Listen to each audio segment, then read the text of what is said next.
Welcome to the Libertarian Institute YouTube and Odyssey channel. Today I'm joined by our editor-in-chief, Sheldon Richman. We're each going to go over three things that we came across in the last week or so that we think really get to the heart of why libertarianism is important. Sheldon, what is this climate imperialism that you came across? Well, this is a bit older than a week, but that's okay. These are all worthwhile.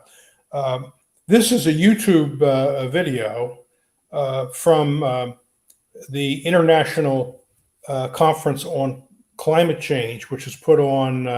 This is the 15th now. I don't think it's every year, but maybe every other year, put on by the Heartland Institute, which assembles the top physicists and other sort of climate scientists, as well as others who are very interested in this subject and spend a good deal of time reading it, to challenge the alarmists and who are claiming that the world's going to burn up any day now, or end in 12 years or whatever Ocasio-Cortez says these days, or Greta Thunberg.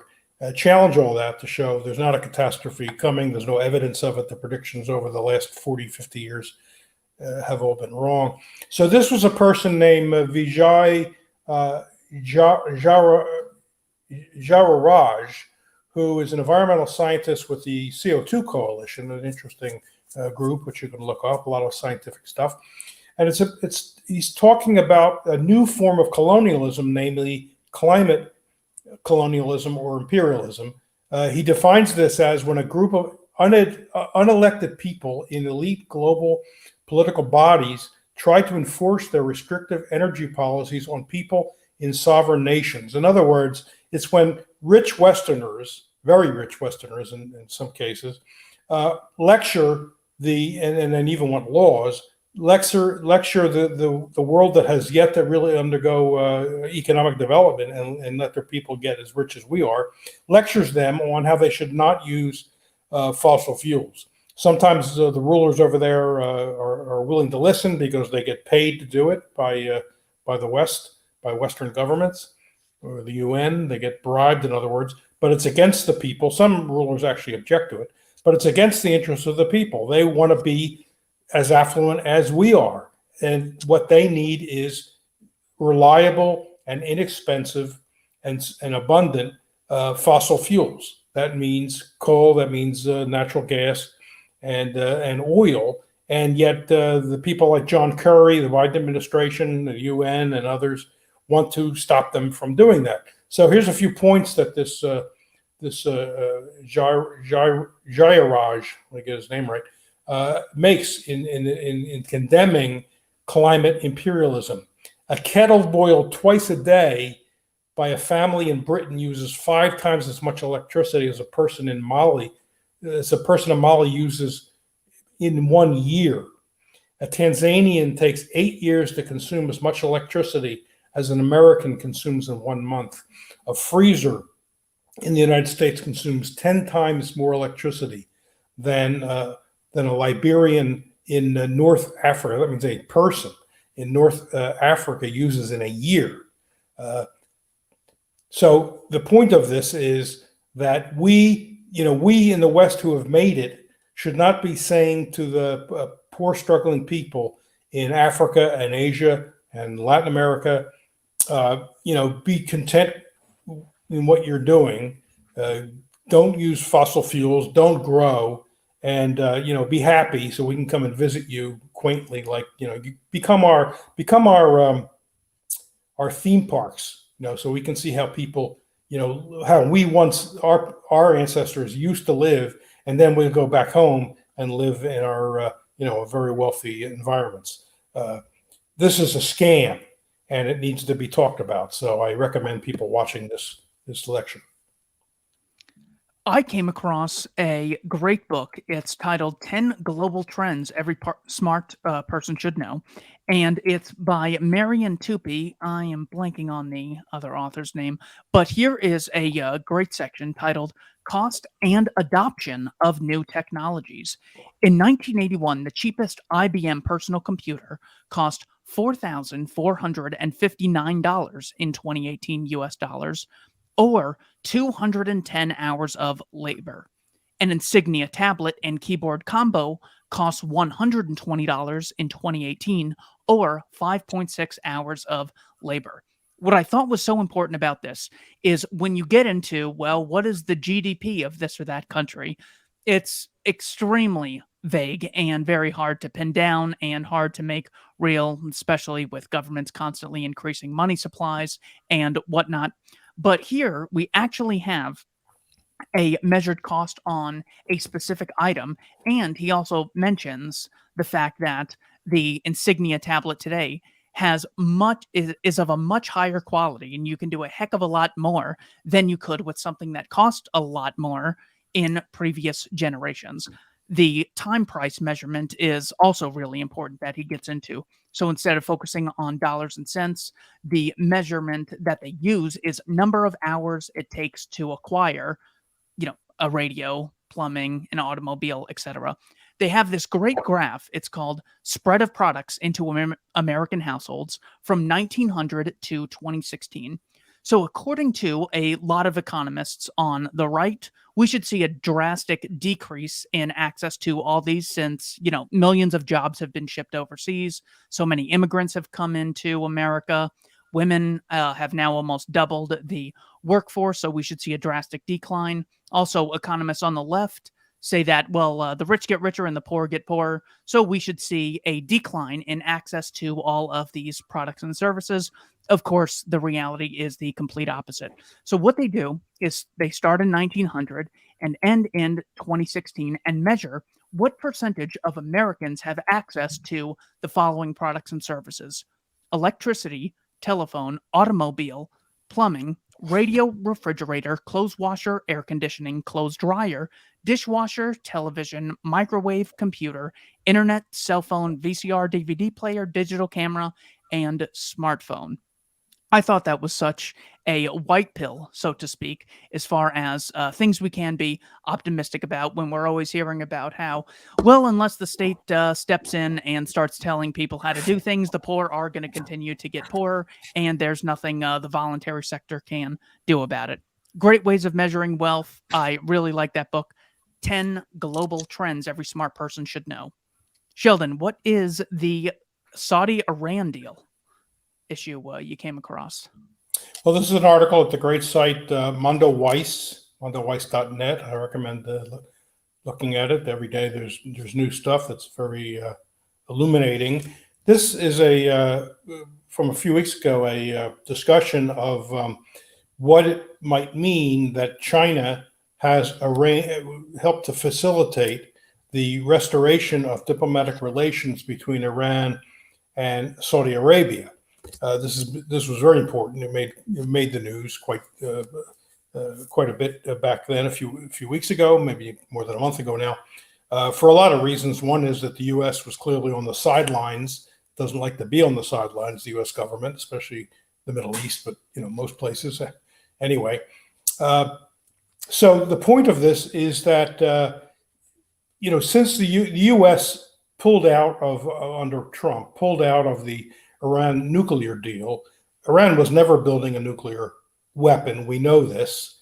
There's lots of evidence of this, lots of solid evidence on it. But Obama, nevertheless, forced them on the promise that the massive sanctions would be removed. There's been sanctions for years against Iran, which takes its toll on regular people because of medicine, food, and etc. So they went along with it. And they were, in fact, Iran was ahead of its schedule on doing what it was supposed to be doing, as far as disabling some of their uranium enrichment plants. None of which they never enriched up to the level you would need to make a nuclear weapon, but they have they need it for medical purposes and also for generation of electricity. Then Trump pulled out of it.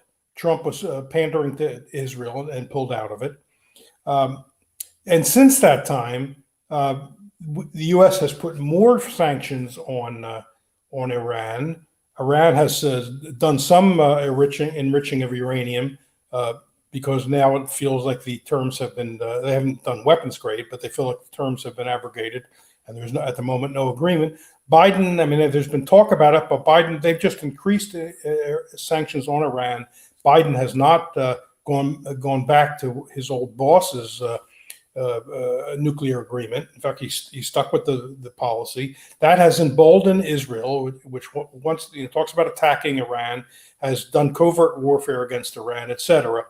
So this is a fly in the ointment. This agreement between Iran and Saudi Arabia, because Israel would have to fly over Saudi airspace to attack Iran, but Saudi's not going to permit that now. Odds are, certainly the indications are very strong, because the diplomatic relations haven't been restored.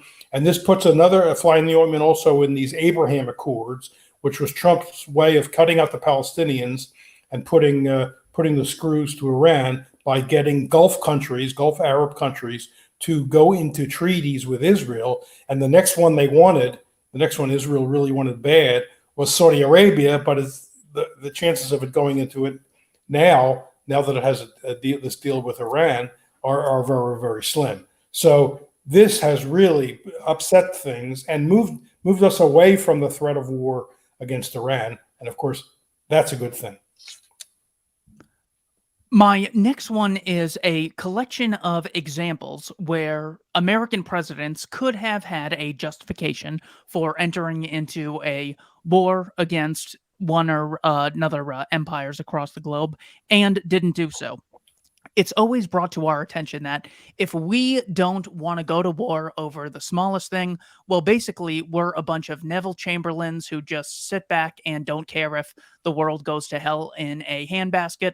Of course, this always leaves out the fact that it was actually Neville Chamberlain himself who declared war on September 3rd of 1939. But we can actually go back in history and look at examples of times when American politicians did not declare war when they could have, and things going far better than they would have had a war been declared. In 1948, the Soviets staged a coup in Prague.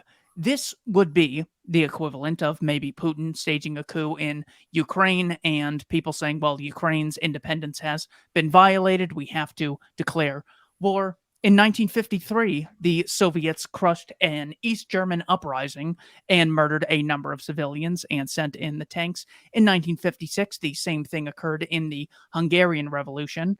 And in 1964, China actually had Project 596, which was them displaying their nuclear weapon capabilities.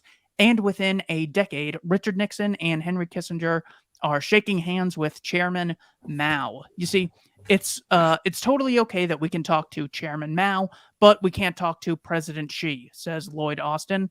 It's okay that we had a formal alliance with Joseph Stalin in the Second World War, but Vladimir Putin is a bad guy and he cannot be spoken to. Same thing happened under Lyndon Johnson when the Soviets committed a number of atrocities in Czechoslovakia. No war was declared. Even tough guy Republican President Reagan did not declare war against the Soviets in 1981 when the Soviets crushed the Solidarity movement in Poland. The Soviets actually shot down an aircraft in 1983, which killed an American congressman, Larry McDonald. And still, no war was declared by President Reagan, and the Soviets came crumbling down anyways within a decade after this. You don't have to declare war in order to show that your nation is great, and declaring war doesn't always make you stronger. Many empires have fallen as a result of war. It's a big message we should learn today when people like Antony Blinken and Jake Sullivan are provoking war with China and Russia. Sheldon, what do we have at the American Institute for Economic Research? Well, this is called Does the 1619 Project Have Anything to Teach Us? This was a debate at the Soho Forum, which is a very, very good debate series put on by Gene Epstein and Reason Magazine. And this is a debate between Philip Magnus, who's Director of Research and Education at the American Institute for Economic Research, and Woody Holton, who's a professor of history at the the University of South Carolina. Now, you'll remember that in 2019, the New York Times Magazine published a series of papers or essays, including an introduction by Nicole Hannah-Jones, on how America didn't begin in 1776. It began in 1619 when the first slaves were brought to North America, in Virginia, I guess. Now, this was quickly criticized, although Magnus, who's been a constant critic from the very beginning, has pointed out that there are certainly valuable things in this, but he challenges the basic idea. The reason they call it the 1619 Project is that they think that without slavery, there would not have been a rich, independent United States today. And now that's a very controversial statement that Magnus and others have shown can't be sustained by the evidence. So what this debate, and I recommend people watch this debate. Woody Holton was not a contributor to this project. By the way, there's been a book and now a Hulu series, and that's what they're specifically referring to, not the original magazine series. But Woody Holton was not a contributor to that, but he's a supporter of it, and he's, I guess, written some similar things. And what Magnus wants to challenge is that there were so many fundamental mistakes in this that while we can learn some things from it, and we should obviously be sensitive to the issue of slavery and note that it began in 1619, it's just wrong to say there wouldn't have been an American Revolution, except that the colonists wanted to save slavery from the British and other very dubious propositions. I mean, that is one of them. The idea is that since the colonial the colonial governor of Virginia in those days issued his own little Emancipation Proclamation, that meant that Britain was going to abolish slavery, and the colonists who didn't want they decided to separate from Britain because they didn't want slavery to go away. In other words, the whole revolution was about slavery. The New York Times sort of backed off a bit when Nicole Hannah-Jones was called on that, but that's still a big part of it. And Magnus shows that what went on in Virginia was not anything like is represented by the authors. And in fact, Britain showed no signs of wanting to abolish slavery in the United States. The governor, in fact, owned slaves and was mad at the Virginians who were challenging his authority and had imposed martial law. And he did it in a fit of pique, apparently, saying, if the slaves will go to my side, we'll free the slaves. It was meaningless. The other thing was how much did cotton account for the U.S. economy? And the 1619 people say it was 50%.